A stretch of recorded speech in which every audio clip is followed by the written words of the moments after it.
Okay, so I know I say this every year. I covered the 24 draft, covered the 25 draft. Now it's time for the 2026 draft, and I am extremely excited. I'm extremely excited because there is prospects all throughout the board that have high upside. Even if you look outside of the big three, Chris Sinak, Caleb Wilson, Nate Ament, Mikael Brown, Koa Pete. There's so much talent in this draft. Dash Daniels, Ade Mara. Dame Sar, Isaiah Evans. It's mock draft time. So, ladies and gentlemen, welcome back to a brand new episode of At the Buzzer Sports, where we talk all things basketball all the time. My name is John Drummond, and today we are going to be doing our very first mock draft of the 2026 collegiate season. And I'm gonna be honest. This is just gonna be a lottery draft. This is just gonna be a lottery draft. You know, I'm only one person. I cover NBA basketball and college basketball. Let me build some more takes on those guys towards the late first round. Okay, let me build some more takes. Next week, we're gonna have our full first round mock draft. But right now, we're gonna have our lottery, and we're gonna talk about some guys who might not make the cut. With all that being said, let's get right to it. All right, we're gonna simulate the lottery. Let's see what Fanspo has an idea of what we should do. Let's see. Okay, Boston gets 14. We see OKC at 11. That's good. And they get the fourth pick. OKC gets the fourth pick, ladies and gentlemen. That's just what it's going to be. So as we can see from the order, the Memphis Grizzlies luck into getting the number one pick in the draft. That means everybody's getting traded. John Morant, Jaren Jackson, KCP, all those guys are getting traded. And then you get Dallas with the second pick. They kind of just another situation. Kyrie and AD are gone. They're gone. And then the Nets get the third pick. OKC gets the fourth pick. We just got to deal with it. It is what it is. Washington gets the fifth pick. Atlanta gets the sixth pick. Indiana get the seventh. Sacramento with the eighth. Memphis with the ninth pick again, because mind you, they have Orlando's pick as well, and Orlando's in and out of the play-in right now. Charlotte fall all the way to 10. OKC has 11, so they have 4 and 11. Portland has 12. Milwaukee has 13, and Boston has 14. I don't expect the Grizzlies to have 2 picks in the lottery because I do believe the Magic are going to make the playoffs. Same thing can be said with the Oklahoma City Thunder. I do believe the Clippers are going to find their way back into the playoffs. Maybe. I'm not as confident in that one as I am for the Magic. And I believe Portland and I definitely believe Milwaukee is going to make the playoffs. Portland, they may lose in the play-in. So it's as the season goes along, we're probably going to get more of a better look at what the lottery is going to be. But this is what we're going to use in today's draft. And with the very first pick, you guys know how I feel about who the best player in this draft is. At least I think you guys believe it. I haven't really talked much about the drafting outside of the Neocolis Avdalis film. I believe Darren Peterson is the pick here. I think Darren Peterson is the best player out of the three. And it's close. It's 100% close because when I look at Darren Peterson, I see the ball handle, the playmaking, and the off-ball ability with the shot making. Darren Peterson has a lot of different layers to his game to where he can get to the free throw line, he can get to the rim and finish. He has a really nice high arcing jump shot where he gets really good vertical leap on his jump shot to make it really hard to contest. And he's somebody that can play through contact and put the ball on the floor extremely efficiently. And that's like the separator between AJ DeBonsta and Cam Boozer. I feel as though Darren Peterson has the best handle and he can get truly to wherever he wants on the floor. And I think just with his position, that's probably an advantage that he would have, especially since AJ DeBonsta and Cameron Boozer are more bigger forwards. They're not going to be able to have the handle that Darren Peterson has. But when you have the play style of an AJ DeBonsta and Cam Boozer, which is majority the ball being in their hand, I think Darren Peterson having that playmaking edge, that passing edge, that ball handling edge, and that shot making edge gives him the edge for me as the best prospect in this draft. And he's also shown a lot of signs as a rim protector, somebody that can have a really good vertical leap and protect the rim, especially in high school and in Kansas. I don't expect him to be a fantastic defender, but I do think he's going to be a very good one or a solid one. I really like his play off the ball. Once again, his shot making is ridiculous.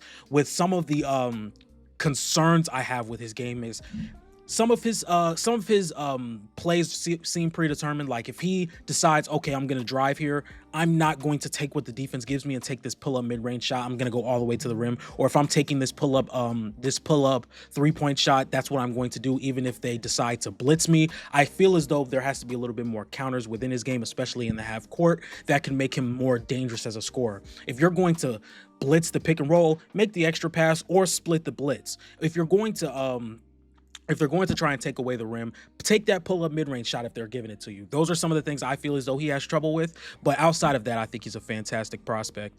Up next, we have Dallas. And this is tough because I don't know if they're going to be moving with Coop at the 3 or the 4 full time. And to be completely honest, I think Coop can play the 3 and Cam Boozer can play the 4. To be completely honest, I think Cam Boozer is the second best prospect in this draft. Extremely physically imposing, finishes at the rim very well, can grab and go as a transition player, can play off the ball and pick and roll, can catch lobs, can rebound, is a solid defender and solid passer. And the thing that I was talking about with my distinction between Darren Peterson and Cam Boozer is with somebody that puts the ball on the floor as much as Cam Boozer does, he picks up his dribble a lot, and that can stall offenses and that can make defenses set their feet within the passing lanes to make those angles much harder to reach. So those are one of the biggest concerns I have with Cameron Boozer's game, but still within, he's still the second best prospect in this draft, and a really good draft, a really stacked draft. So I'm excited. And if Dallas were to get the second pick in the draft, you now have Cooper Flagg at your 3 and Cameron Boozer at your 4. I would assume you're going with Derek Lively as your 5-man for the future. And now you're trying to get assets back for Kyrie Irving, for Anthony Davis, to try and build out that backcourt to mesh with Cam Boozer, Cooper Flagg, and Derek Lively. So they'll be pretty much set. They'll be pretty much set with this pick, and they'll be ready to contend for the future, and Dallas has something to look for. As for Brooklyn, they're going to be going with AJ DeBonsta. AJ DeBonsta was definitely the number 1 high school prospect, I believe, the year before last. I think towards the end of last year, Darren Peterson took that number 1 prospect in high school title from him. I'm still high on AJ DeBonsta. I'm not as high on him as I would say the consensus. Do I think he has the potential to be a phenomenal player? 100%. I just don't think he is the surefire number 1 pick like people were projecting him to be. I can see you taking him number 1. I would not take him number 1. I think Cam Boozer and Darren Peterson are just the better prospects. I definitely see a world where AJ DeBonsta can be the best player in this draft, but as of right now, I see the ceiling with Darren Peterson and Cam Boozer just being a little bit higher. And when I look at AJ DeBonsta's game, and this is not a criticism, like I said, you have to nitpick some of these, or you have to nitpick these top 3 prospects where I look at AJ DeBonsta's game and the handle is very sloppy. And when you look at a player who plays in transition, who drives, finishes through contact, makes physicality, contact, rim finishing, and rim pressure the real just point of his game, or point of emphasis in his game, you would like to see more of a ball handle to be able to dribble through those really like congested lanes that he's going to be trying to attack. And I just don't think he has that yet. Again, that type of stuff can be developed, but it might not be. Like, you can't just look at a 6'9" guy and be like, oh yeah, he'll be able to handle the ball consistently enough to rectify him having the ball as much as he does. That's one of my biggest concerns with him. But the shot making potential seems really good. I know that game against UConn in Boston, that was a really good showing of the shot making potential. In the second half, he was just knocking down mid-range after mid-range after mid-range. And when you look at it, it was in the post, in the pick and roll. He was pulling up from 3. The shot making has a lot of potential, but I do believe that handle has to get better for him to be looked at as a number 1 creator for a team. I do believe his biggest underrated skill set is the defensive side of the floor. What I've seen so far, he looks like he's about 6'9", has a really long wingspan. I really don't trust a lot of the measurements until the combine later down in the season, or later down on the way to spring, around summertime. But from what I see, he has a really long wingspan. He has really good foot speed, and he can guard the point of attack pretty well. I just would like to see him match that intensity every single play down the floor, because we could have a really good prospect who can get to the rim relentlessly, has a really good wingspan to where it's going to be very hard to contest his shot if that pull-up shooting does come around. And then you have somebody on defense who can play passing lanes really well, can blow up actions really well, may have some rim protection abilities, and guard the point of attack with his intensity, ball pressure, and foot speed. That is what I feel as though is AJ Debonsta's biggest calling card. But he just does not put the intensity play in and play out. For example, off the ball, I feel as though he could be much better, but these are a lot of young guys. Off ball defense can be much harder for younger prospects coming into basketball, just because they're so worried about their man. They're watching the ball. You can miss a cut, you can miss a screen, it's a whole bunch of things going on. So I do believe one of his biggest attributes, or one of his biggest skill sets, is on the defensive side of the floor. And I think that's somewhere he could be really good at. As for the Oklahoma City Thunder, who lucked into getting the 4th pick in the draft, unfortunately, this is a team that has an all-time great scorer in Shai Gilgeous-Alexander. This is a team that has multiple defenders that they put around Shai Gilgeous-Alexander, but also have really good transition offense. They brought in another ball handler in AJ Mitchell, who they drafted in 2024 in the 2nd round. They have Jalen Williams. They have Chet Holmgren. Aaron Wiggins comes in and has really good games off the bench every now and then. I'm going to go Caleb Wilson. I think if OKC are in this realm between 4 and 8, this is probably the guy they should go for if he's on the board. Again, another guy with extreme defensive upside. He's very quick on his feet. He has great length. I don't buy 6'10". I would probably buy 6'8", but he does have really good attributes when I talk about rim protection, being able to move his feet well and switch and play drop. I do think on the defensive side of the ball, he fits exactly what OKC want to do. And you're not going to tax him as much to be doing as much. Like they brought in Thomas Sorber last year, who I was very high on. And now they bring in Caleb Wilson, who has that defensive upside. Also somebody that fits into what they would like to do. Transition play, being able to get steals, being able to protect the rim, being able to be versatile on the defensive side of the floor, having those switch all lineups. Caleb Wilson can fit into that perfectly, and you don't have to rush him. I think Caleb Wilson is the pick here. He's shown some pretty good shot making abilities as well. I wouldn't lean on that too much. I think the offensive rebounding, the tenacity, the second chance points, being able to play on the margins, being able to finish around the rim, those are the things that I believe Caleb Wilson can be best at. And I think it's only going to shine in OKC. He may not play as much his first season, but I definitely think towards the long run, towards his 2nd year, his 3rd year, he'll be much better, and everybody would have forgot about him. For example, like they're forgetting Thomas Sorber now. When he plays, it's going to be fantastic. As for the Washington Wizards, who got a tough break, not getting a top 3 pick, which kind of sucks. But when we look at their roster, they have Trey Johnson, they have Keyshawn George, who I believe is really good. Alex Sarr has been playing very well this season. I'm not too high on Bub Carrington as a point guard, so we're going to take Mikal Brown Jr. I think Mikal Brown Jr., I'm really high on him. I think his first step is ridiculous. I think he's extremely quick. I think he has really good shot making potential, and he gets to the rim effortlessly. Effortlessly, whether it's out of pick and roll, whether it's out of DHO, whether it's just beating his man off the dribble. I think Mikal Brown Jr. is the guy that Washington go with, and you can have a lineup of Mikal, Trey Johnson, Bilal Coulibaly, Keyshawn George, and Alex Sarr. That's your 5 for the future, and I feel as though that's a really good foundation to build on. And then you also have younger assets off the bench, guys like Cam Whitmore, guys like Bub Carrington, that you can possibly move to get that big star around a bunch of really good players. Way down the line, though. Way down the line. Right now, let's just focus on bringing in Mikal Brown Jr. and having him become what we would want him to be. I think that transition offense would be really good as well. With Mikal, Trey, Bilal, Keyshawn, and Alex Sarr, that's going to be one of the better transition offenses in the league in the coming years. So I think Mikal is really good there. All right, let's pause this video because I got to take a sip of water. So Atlanta was gifted a top 10 pick in last year's draft from New Orleans. When I look at this roster, there are a few people in this draft that I look at and say, this guy's going to be able to help out immensely. If I want to go with the play finishing side of the floor and say, hey, we have this extremely gifted playmaking point guard in Trae Young. Let's put as much play finishing guys around him to make sure this offense is as potent as possible when he's on the floor. And those two guys would be either Nate Ament or Chris Sinak Jr.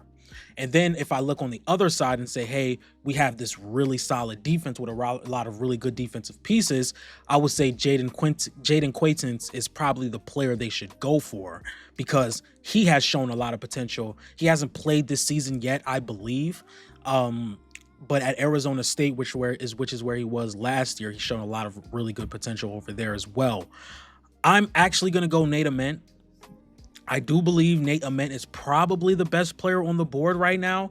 I have not been as high on him coming into this season. I do believe he was a point guard in high school, and he has just some extreme growth spurt to where now he's in between 6'8" and 6'10". And you can tell because he's a really good passer. He's a really good shot maker. He's a really good shooter. He can finish through contact. My biggest problem with Nate Ament is he does not create as efficient looks with the ball in his hand, to where you would probably want him to play with an advantage creator so he can capitalize on those advantages that were created.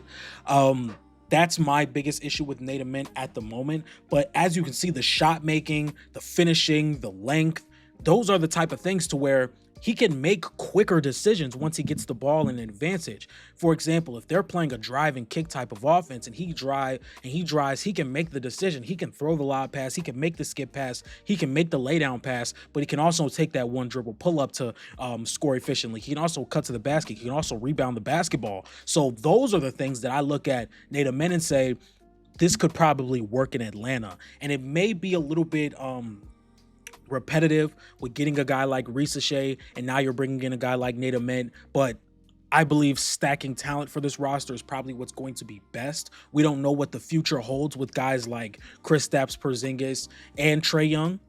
I believe they're probably going to re-sign Trae Young, but we never know. They haven't re-signed him yet, and I'm just not going to predict the future because Luka just got traded last year. I'm going on a tangent, but Nate Ament to the Atlanta Hawks. As for our next pick, which would be the Indiana Pacers, to be completely honest, I think there's two players that could really fit with what Indiana are trying to do. And those two players are Chris Sinak Jr. and Jaden Quaintance. We know Miles Turner, as we all know, he won't let the world forget he's not rocking with the Pacers anymore. He does not play for the Pacers anymore. He doesn't mess with them. So they have a hole at the center position. I think Chris Sinak Jr. could be a really good play finisher for them. He can hit the mid-range shot. He can set screens. He can dive. He's a really good shot blocker. He moves quick on his feet. I'm not saying he can guard in space. This guy can. This is why I'm saying this guy can do that. And I believe he can be a really good play finisher, slasher, finisher. I'm going to go Jaden Quaintance. He's a little undersized. This is not what I meant to do, but he's a little undersized. But I believe that this is the guy that you should probably go with, who can switch, who can guard on the perimeter, who can protect the rim, who can rebound, who can slash, who can finish. I think this is the guy you go for. I do see his draft stock falling a little bit just because of the injury history. I do believe he had his season cut short at Arizona State, and he has yet to play for Kentucky right now. So don't be surprised that this is somebody that falls in the draft a little bit due to that. But I believe the upside is there, and I think that's what they're probably going to go for. Up next, we have the Sacramento Kings, who could be everywhere. There's a lot of really solid players that I can see going to this team.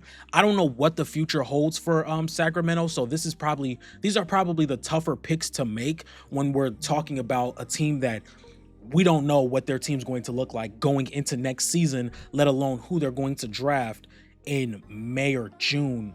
When it's time for this to commence. So as of right now, I'm going to lean on the side that they're probably going to blow this roster up as best as they can. And let's probably just go with the best player. And I believe that's going to be Koa Pete. Koa Pete scores inside the arc really well. He plays within the mid-range very well. Obviously, if they plan on keeping DeMontis and DeMar and Zach LaVine, you probably wouldn't draft Koa Pete because he works and operates in the same areas that DeMontis would work in or a DeMar DeRozan would work in. But I think Koa Pete is a really solid player that can put the ball on the floor, score over the top, has really good over the top shot making, is a good rebounder, very athletic, can put the ball on the floor. He plays well in transition, and he has that physical profile that I really like from him. Only things I would say is that mid-range shot and like that mid-range shot, that over the top, it can be inconsistent at times. You would like to see him be a little bit more physically dominating in the collegiate space to get to the rim and to the free throw line is much more. But I do think Koa Pete can improve on that because he has the athleticism and physical tools. So I'm going to be taking Koa Pete with the 8th pick here. As for the Memphis Grizzlies, they already took Darren Peterson. You have a young core of Darren Peterson and Cedric Coward. I'm actually going to go with, who do I go with? I don't know if I want to, by the way, I don't do these like pre-written. I do these off the top. So if I stop for a second and be like, who do I go with? I'm gonna go with Kareem Lopez. And I want you guys to hear me real fast. I think Kareem Lopez has really good offensive tools. I think he can hit the 3-point shot. I think he can put the ball on the floor. He has amazing length. He looks a little bit taller than 6'9", but I see a Lauri Markkanen here. Somebody that can play off the ball, who's extremely tall, extremely versatile on the offensive end, can drive to the basket and can knock down consistent shots. I'm going to be taking Kareem Lopez here for the Memphis Grizzlies. As for the number 10th pick, now this is, I'm not going to lie. I've had this. I know for all the people who do mock drafts, you kind of have picks like that are already solidified that you love the fit so much that you just like, you know what? I'm going to save this guy for this team. Chris Sinak is going to the Charlotte Hornets. I really like a potential pairing of Chris Sinak, Ryan Kalkbrenner, Con Knipple, Brandon Miller, and LaMelo Ball. Even if you want to take LaMelo Ball and Brandon Miller out because the injury is damning. The injury history is damning. I understand. You have a potential young core, if you just take LaMelo and Brandon Miller out, of Con Knipple, Sion James, Chris Sinak Jr., and Ryan Kalkbrenner, to the point where you're building something here. If LaMelo doesn't work out, which I'm not saying it's not going to, I'm not saying LaMelo Ball isn't a great player, but the injury history is damning, and it seems like Charlotte isn't going anywhere. And you want to say, we're not just going to keep leaning on LaMelo Ball to play 55 to 70 games, and we're actually going to build a core. I think LaMelo works pretty well with Chris Sinak Jr. I think there's a DHO game there. I think there's a shooting game there. I think there's a play finishing game. I think he could be really good as a rim protector as well. And what makes this even better is you have the big body in Kalkbrenner who can be the main rim protector, but Chris Sinak who can also play out in space and roam, which I believe is going to be much better for his game as well, given that he's probably not center size right now. I do think he has a really good frame to where he can fit into his center size, but right now I believe he would probably be playing the 4. So I'm going to be going with Chris Sinak for the Charlotte Hornets. Up next, I'm going to have Dame Sarr. As a matter of fact, no, we're going to go Tunde Yesufu for the Oklahoma City Thunder. I do like Tunde Yesufu. A lot of people say he plays just like Anthony Edwards. For those who who have not watched him, he does play a lot like Anthony Edwards when it comes to the size up in the shooting form. But I do think this is a guy who can be really good defensively. I see a lot of OG Anunoby because he's extremely raw on the offensive end and he leans a lot on his physical profile, which The closer you get to the NBA level, you're going to see much more people who match your physical profile. So I would love to see him clean his handle up a little bit more, but he does show a lot of really good instincts as a transition player, a finisher, a cutter, somebody that can finish through contact and take and absorb that contact and get to the rim effectively. He's going to get to the free throw line a lot. I've seen a lot of film of him playing in the post. He also played a lot of big in high school, which kind of takes away from some of his change of pace and real ball handling abilities, which isn't helping him right now in my scouting. But I do think he can be a really good player. And again, OKC just stacks up on talent. Up next for the Portland Trailblazers, I'm going to be taking Dame Sarr. I think his defensive ability is extremely high, to the point where he's probably going to get a lottery pick based on the potential. It's like what we saw last year with Cedric Coward. 6 games played, still drafted in the lottery because the tools are there. And that doesn't mean I think he's going to have a short season. I don't think he's going to have a good season, but he's not going to be able to shine as much at Duke because there's a Cameron Boozer there, an Isaiah Evans there. It's just a lot of prospects that are looking to come out this season. Even a guy like Caden Boozer, who's probably going to just come out next year's draft because he's not starting as consistently as you would want him to for him to rise his draft stock. I think Dame Sarr can be a really good defender and transition player, to where the Portland Trailblazers are going to want to take a flyer on him. Up next with the 13th pick, I'm going to have the Milwaukee Bucks taking Braylon Mullins. Hasn't played for UConn yet, but I do think he is a really good off-ball movement player and shot maker, to where Milwaukee could use a guy just like that to fit next to Giannis if they do end up making it into not making the playoffs, which I really see being unlikely. But we're going to go with Braylon Mullins. And the last pick is the Boston Celtics. Before we make our last pick, I kind of want to talk about some players that we're not going to be able to talk about in this lottery. Really quickly, I do want to talk about Isaiah Evans. I think Isaiah Evans, wherever he goes to, he's going to be very good. I think he's a more athletic Duncan Robinson, because I think the three-point shot is so potent and he's liable. We've seen it in multiple games. I don't know if you guys watched last year with Cooper Flagg and them against Auburn. He comes in and hits 6 threes in the first half. In the first game against Texas, I think he knocked off like 4 threes in the first half. This is something he's liable to do, and he's really grown as an off-ball player, and he's embraced that role. He's like, okay, I'm going to come off these pin downs. I'm going to come off these screens. I'm going to play in the pick and roll and pull up from deep. I'm going to play in DHOs. I'm going to cut to the basket. I think Isaiah Evans is going to be a very, very, very underrated prospect throughout this entire draft system, and he's going to make a lot of teams really good. As for the next guy I want to talk about, Neokolis Avdilas. I think Neokolis Avdilas, obviously he was trending on Twitter those few games he had where a lot of people said he looked like Luka Doncic. And again, I completely understand where that's coming from. The movement, the ball handling, the shooting form, I see it. I'm not as high on Neokolis Avdilas as I would say a lot of people are based on those games. Now, I would say he is a very intriguing prospect. If there was somebody that I could see teams just like taking a swing for, it would probably be him. There's always those players in this in draft cycles where it's like you have a really low floor, but your ceiling is so high that we're probably going to take you a little early. And I think Neokolis is that. I do think he's going to struggle to really create advantages. That's why I just don't see him at a point guard as a point guard. He's listed as a 2 right now, and I think that's best for him. I see him relocating off the ball when he played at Virginia Tech. He is a really good shooter. In Greece, he played 4 seasons, I believe, overseas. And the year he had finally gotten over 15 minutes a game, he shot 40% from 3.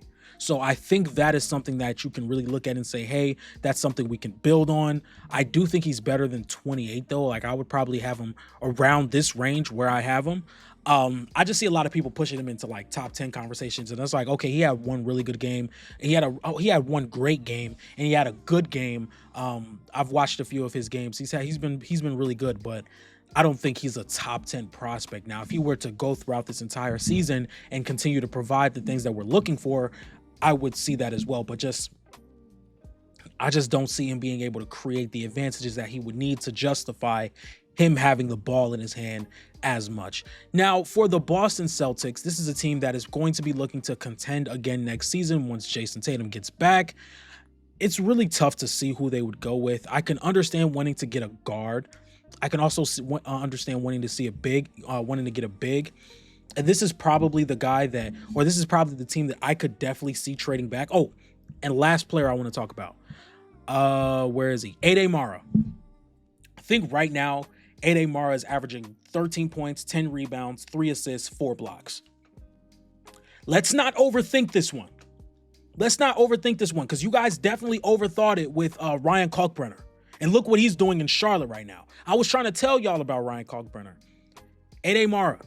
This is probably going to be somebody that is late first round, possibly early second round, because there are some really good centers in this draft. You got Patrick Ngangba, you got Badunga from Kansas, you got Heinz Staubach, you got Thomas Huck, you got Alex Condon, you got Chris Sinak. There's a lot of really good bigs to where Ade Mara might get overlooked, but I really do believe that he is a very good big, that he's just a big guy. That's literally what it is. He's a big guy. He's a big guy. He's big. He can screen. He can run to the rim. He can catch the ball in traffic. He can rebound. He can finish around the basket. He can run in transition. He's big. That's all it is. He's big. Teams are missing that. Their teams are overlooking that. He's big.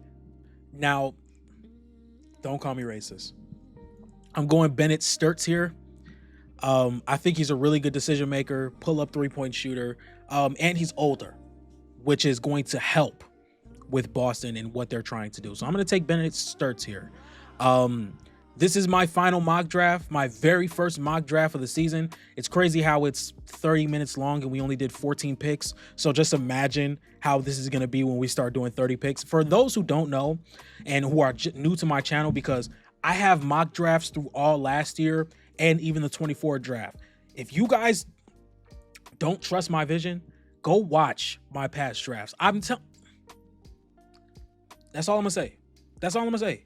Anyway, I have Darren Peterson going number 1 to the Memphis Grizzlies. Cam Boozer going number 2 to the Dallas Mavericks. AJ DeBonsta going number 3 to the Brooklyn Nets. Caleb Wilson going number 4 to the Oklahoma City Thunder. Mikael Brown Jr. going number 5 to the Washington Wizards. Nate Amen going to the Atlanta Hawks with the number 6 pick. Jaden Quinton's going to the Indiana Pacers. Koa Pete going to the Sacramento Kings. Kareem Lopez going to the Memphis Grizzlies. Chris Sinak Jr. going to the Charlotte Hornets. Tunde Yesufu going to the Oklahoma City Thunder. Dame Sarr going to the Portland Trailblazers. Braylon Mullins going to the Milwaukee Bucks, and Bennett Sturts going to the Boston Celtics. If you guys like this type of content, please be sure to like, comment, and subscribe. Make sure you guys follow me on Instagram at @thebuzzersports_. Make sure you guys follow me on Twitter at ATBSports1. Make sure you guys follow me on TikTok at @thebuzzerENT, and make sure you guys join my playback room where we will be streaming basketball content all season at the Buzzer Room. And with all that being said, I will see you guys next time. Peace.